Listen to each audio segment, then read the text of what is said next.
Bapak Ibu yang dikasihi Tuhan Yesus, selamat berjumpa lagi dalam katekisasi Pangrimat kali ini. Ini sebagai bentuk pemeliharaan iman kita semua. Semoga tetap sehat dan tetap disiplin protokol kesehatan.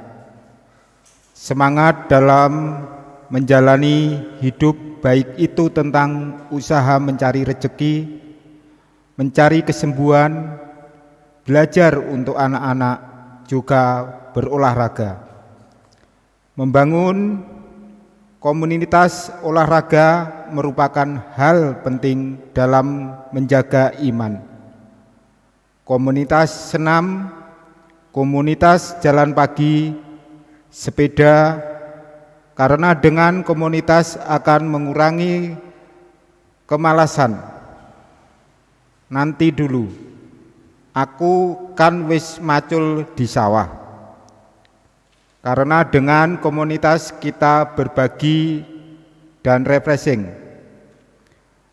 Mari kita mulai pengibadah katekisasi Pangrimat. Kita memasuki saat teduh. Saat teduh dimulai.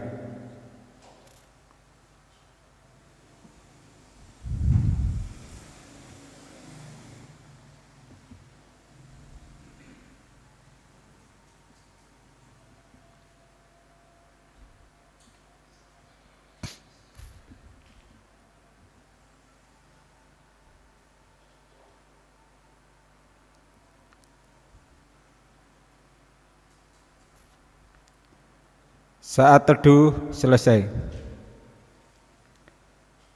Pujian adalah cara kita menyembah. Pujian juga bagian dari kita mengontrol emosi kita supaya menjadi hal yang positif dalam hidup kita. Mari kita memuji nama Tuhan dengan Kidung Jemaat nomor 413 bait 1 dan 2. Tuhan pimpin anak.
Mari kita berdoa. Ya Allah, syukur kami naikkan padamu atas limpahan berkat, kesehatan, dan rezeki, serta kebahagiaan yang Engkau berikan kepada kami. Di mana kami dalam kehidupan di dalam keluarga, saling menumpang, menguatkan, dan tidak selalu menuntut satu dengan yang lain. Biarlah kami juga menjadikan komunitas keluarga sebagai ajang berbagi dan refreshing dalam penataan hidup. Selanjutnya kami mohon tuntunanmu dan kehadiranmu dalam setiap keluarga anak-anakmu. Terima kasih ya Allah. Dalam nama Tuhan Yesus kami berdoa. Amin.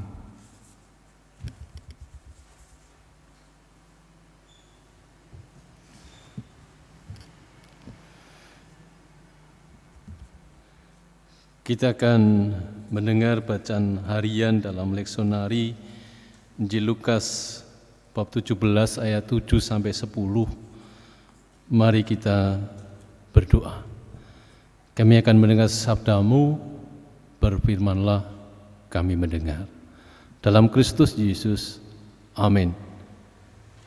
Injil Lukas bab 17 ayat 7 sampai dengan 10 yang demikian. Tuan dan hamba. Siapa di antara kamu yang mempunyai seorang hamba yang membajak atau mengembalakan ternak baginya akan berkata kepada hamba itu setelah ia pulang dari ladang, mari segera makan. Bukankah sebaliknya ia akan berkata kepada hamba itu, sediakanlah makananku, ikatlah pinggangmu, dan layanilah aku sampai selesai. Aku makan dan minum, dan sudah itu engkau boleh makan dan minum. Adakah ia berterima kasih kepada hamba itu, karena hamba itu telah melakukan apa yang telah ditugaskan kepadanya? Demikian jugalah kamu, apabila kamu telah melakukan segala sesuatu yang ditugaskan kepadamu, hendaklah kamu berkata, kami adalah hamba-hamba yang tidak berguna, kami hanya melakukan apa yang kami harus lakukan. Demikianlah firman Tuhan, maka berbahagia kita yang melakukannya dalam hidup kita. Amin. Menuntut adalah perilaku kita yang bisa dikategorikan adalah sesuatu yang normal, sesuatu yang lumrah. Dan ada banyak hal kita menuntut, misalnya di pekerjaan, baik itu tuntutan dari pimpinan, manajer, atau siapapun yang berada dan menjadi atasan kita. Di sekolah menuntut ilmu, baik itu anak-anak maupun bapak ibu guru, dituntut kompetensi di dalam hal mengajar, dan prestasi, keluarga, dan kita juga menuntut pasangan kita, suami atau istri kita, dan juga menuntut anak kita. Menuntut itu mengandung suatu harapan untuk lebih baik. Tetapi patut dicatat, bila pada akhirnya menuntut itu bukan suatu yang disebut dengan harapan, tetapi berdasarkan hanya pada keinginan. Keinginan dan harapan menjadi sesuatu yang berbeda tetapi tipis juga. Menuntut anak belajar supaya lulus, tetapi juga bisa dibarengi keinginan untuk menjadi ranking 1, dapat beasiswa, menjaga nama baik orang tua. Harapan selalu bermakna positif, menjadi lebih baik dan diiringi dengan doa. Menjadi lebih baik itu tidak harus ranking, tetapi juga perilaku, cara belajar, dan ketekunan. Ini lebih pada harapan. Prestasi untuk anak-anak kita bukan hanya soal nilai, tetapi juga perilaku dan cara belajar serta ketekunannya. Dan akan berlanjut menuntut secara berlebihan akan berakibat sangat buruk bila kita sudah terjebak pada pokoknya, kudu. Dalam pelayanan pun bisa terjadi menuntut majelis, menuntut pendeta untuk ini dan itu. Dan kalau kita gali bersama, ternyata bukan soal harapan, tetapi keinginan.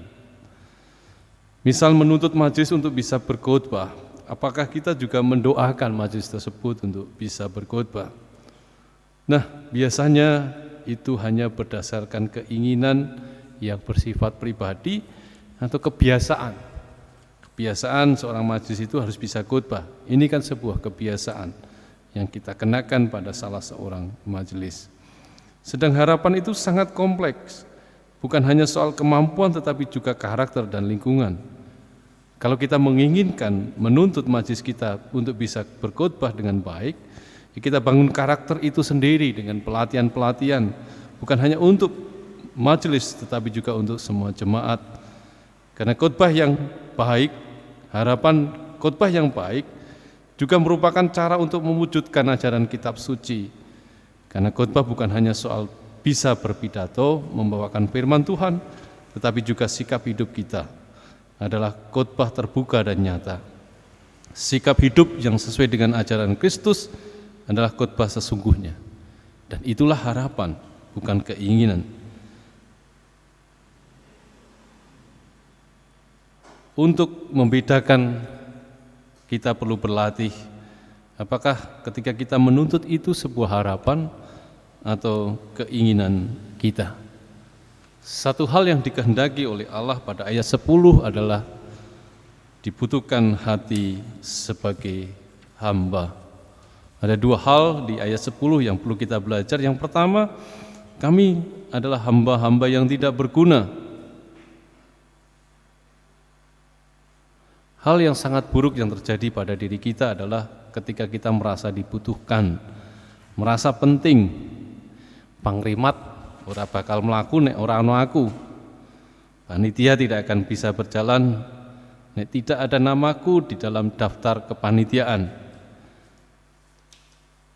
Jadi sebenarnya apa yang kita lakukan adalah sesuatu yang memang harus kita lakukan, memang begitu seharusnya kita. Di panitia, ya kita harus berperan dan peran kita harus berguna. Tetapi jangan lupa bahwa di balik kesuksesan sebuah acara, bukan hanya ketua panitia, tetapi tukang parkir, tukang godok banyu, itu menjadi sesuatu yang sangat penting, yang juga berperan di sana.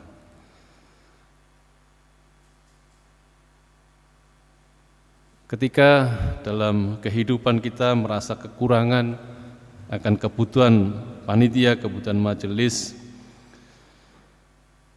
sebenarnya ini bisa terjadi karena kita tidak pernah memberikan kesempatan kepada yang lain. Jadi berguna adalah hal yang wajar, tetapi seringkali kita juga tidak memberikan kesempatan pada sesama sekitar kita untuk menjadi berguna. Nah, inilah yang menjebak kita sehingga kita merasa bangga bahwa kita menjadi orang yang berguna, padahal kita tidak memberi kesempatan kepada yang lain untuk bisa berkarya, untuk bisa berkehendak. Kadang kita sendiri yang membuatnya seperti itu. Kita juga bersikukuh menjadi ketua atau ketua harusnya si A, biasanya sopo. Jadi sikap-sikap seperti inilah justru yang memandekkan peran orang lain yang sangat penting dalam kehidupan kita, sehingga kita merasa kitalah yang paling berguna. Jadi sesungguhnya kita melakukan hal baik adalah sebuah keharusan, kesemestian yang memang demikian. Kami hanya melakukan apa yang harus kita lakukan. Melakukan hal yang baik memang untuk orang Kristen harusnya begitu. Jadi itu bukan kebanggaan bila kita melakukan hal-hal yang baik. Bukan untuk dipamerkan, dipertontonkan atau dipertunjukkan. Iki loh aku, iki loh anak sopo. Termasuk dalam hal prestasi, kesuksesan dan kebahagiaan. Karena hal itu memang harus kita lakukan untuk mencapai hal seperti itu, bukan sesuatu yang dibanggakan. Jadi kita harus menyadari kebaikan, kebahagiaan itu bukan sesuatu yang harus kita banggakan, karena memang semestinya kita harus berbuat seperti itu. Nah, persoalannya adalah ketika kita ingin kita sukses, kita hanya memikirkan diri kita sendiri. Kalau kita ingin anak kita sukses, baiklah kita bergotong royong bersama-sama untuk jemaat yang tidak mampu, supaya semuanya sukses, tidak hanya anak-anak saya saja. Ya bangunlah jaringan wifi di gereja, sehingga anak-anak di sekitar lingkungan gereja dapat belajar dengan daring dengan baik.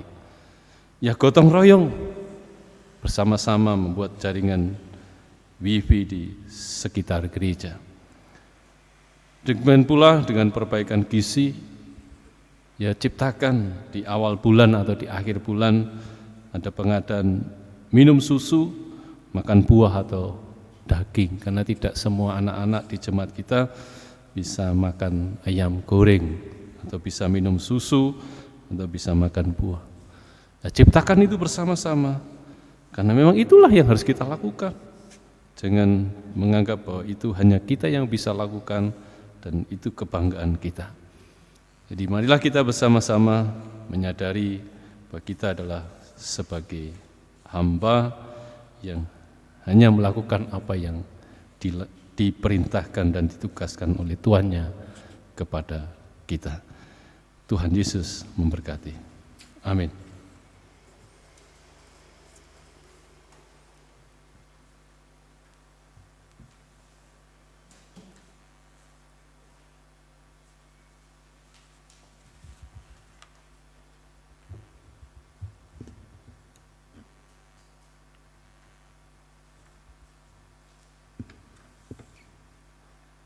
Marilah kita hayati panggilan hidup dalam melihat kegagalan yang sedang terjadi dengan lapang dada, supaya kita tetap yakin akan masa depan kita. Mari kita pujikan Kidung Jemaat 406, kita pujikan bait pertama dan kedua, Ya Tuhan bimbing aku.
Marilah kita berdoa bersama-sama, saya antarkan. Tuhan Allah Bapa kami yang bertakhta dalam kerajaan surga, berkati kami akan kesehatan kami, berkati kami akan rezeki kami, Jemaat GKJ Karangnongko. Berkati hubungan dan komunikasi yang baik dalam keluarga. Tuhan, kami berdoa untuk anak-anak yang pada saat ini masih belajar secara daring. Berkati akan Android HP kami, berkati akan smartphone kami, berkati akan WiFi yang dipakai untuk anak-anak kami di dalam belajar, dan juga alat-alat yang digunakan seperti HP, laptop, dan lain-lain. Tuhan, kami berdoa untuk semua warga yang saat ini mendambakan jodoh, temukan Tuhan dengan jodohnya, jodoh yang menjadi yang didambakan, yang akhirnya menjadi nama Tuhan dipermuliakan. Kami berdoa kepada saudara, anak yang sekarang menjadi keluarga baru, yang mendambakan momongan, tapi itu belum Tuhan berikan. Berikan Tuhan apa yang didambakan mereka, titipan dari Tuhan sebagai momongan yang Tuhan percayakan kepada pasangan baru yang belum mempunyai momongan. Tuhan, kami berdoa kepada pemerintah dan masyarakat juga yang saat ini menangani pandemi COVID-19. Kiranya kami segera mendapatkan vaksin untuk kesehatan dan kekebalan badan kami. Tuhan, agar gereja turut berperan serta, salah satunya adalah live streaming dan disiplin protokol kesehatan bagi jemaat dan masyarakat. Berkati kami sebagai hamba-Mu yang menantikan berkat-Mu di dalam pekerjaan kami masing-masing. Kepada kami petani, kepada kami pedagang, dan juga kami sebagai pekerja harian, dan juga masih pekerjaan yang lain. Kami berdoa khusus untuk kesembuhan dan pemulihan dari Bapak Tukiano Saputro, Bapak Mujiono, Mas Jono, Bapak Surip, Bapak Sudarmanto, Mas Slamet Ongkopatran, Bu Setiatmo, Bu Joko Hartono, Ibu Juminah Celeput, Ibu Suparno Wiyoto Harjono, Ibu Harlan, Ibu Mariadi, Bapak Ibu Karyono, Mbak Suyat, Ibu Sumiem, Bapak Sumarno Celeput, Ibu Sri Yamtini Mipitan, Ibu Dalikem, Bapak Sugio, Bapak Marwoto, Bapak Triyono, dan Mas Hardianto, dan Ibu Tatik Sutomo. Kami berdoa untuk tenaga medis dan non-medis, tenaga laborat, farmasi dan cleaning service, serta satpam di garda depan supaya tetap sehat, semangat dalam melayani serta tulus pasien COVID pandemi segera dipulihkan. Kami juga berdoa untuk tenaga medis dan non-medis di GKJ Karangnongko, Ibu Tria, Ibu Nia, Ibu Ririn, Ibu Kinasih, Ibu Pinta, Ibu Anggi, Ibu Suswanti, Ibu Edwin, Bapak Ari, Ibu Maria, Ibu Nopita, Mbak Lia, Mbak Dewi, Ibu Ani, Ibu Adita, Ibu Puput, Mbak Esther, dan Ibu Dewi. Kami berdoa untuk pemerintahan dan negara kami, kepada pemerintah pusat yang dipimpin oleh Bapak Presiden Jokowi, juga kepada kabinetnya, dan juga pemerintahan yang berada di bawahnya, Bapak Gubernur, Bapak Bupati, Bapak Camat, RT RW, serta kami berdoa khususnya yang mana Kabupaten Klaten akan mengadakan pilkada serentak pada tanggal 9 Desember 20 yang akan datang. Berkati Tuhan semuanya, para panitia, juga alat yang digunakan. Berkati kami masing-masing akan pekerjaan dan kehidupan kami yang akan kami jalani mendatang.